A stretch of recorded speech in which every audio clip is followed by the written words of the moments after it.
kind of questions do you get about gays, and how do you respond? My first point is I have to apologize to the gay lesbian population for the way they have been viewed as inferior pieces of dirt by certain, quote, Christians, unquote. Right. That is false.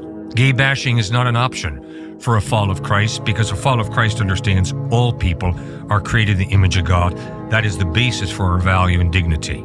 Second point, the Bible insists that all of us were created for a purpose. And according to Christ, the purpose of life is to love God with your heart, soul, mind, and strength, and to love your neighbor as yourself.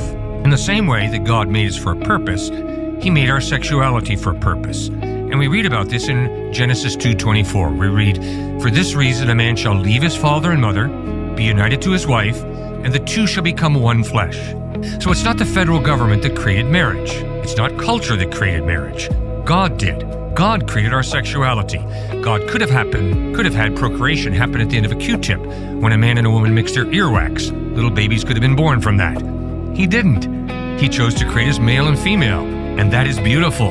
That is a precious, precious gift from Him.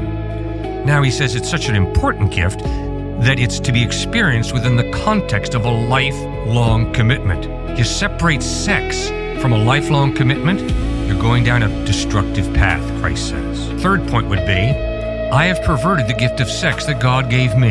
Through my heterosexual lust, I have perverted that gift. I desperately need God's grace.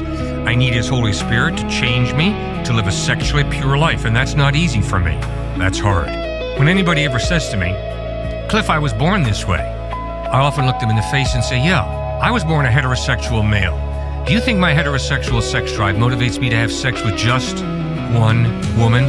Obviously, we heterosexual males do not have a sex drive to have sex with just one woman.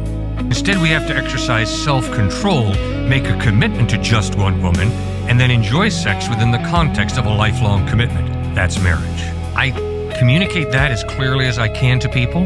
They don't like what they hear, and it's fascinating, Tucker, over the past 45 years, to watch the gay lesbian groups on university campuses around the United States become the most highly organized, the most passionate groups on campus. I think that's changing, though, recently, and I'm so excited over that, but there has been a clear agenda, a very clear agenda. And I mean, you don't have to agree, of course, but also the most hateful, I would say. Mm-hmm. I've never dealt with anybody like that, ever. Did you, but in 1980, was that a question that you got? Oh yes, occasionally. And now, how often do you get it? I think it's spiked. It's going down. It's not quite as prevalent. I don't know exactly why. I'm not being asked as often about it. But when I am, it can turn into a firestorm rather quickly. I am convinced that God exists because of my experience of love. Love is not simply a chemical reaction. You can't x-ray a heart and find love. Love is intangible, non-physical. It's an intangible value, but it's love that makes the world go round.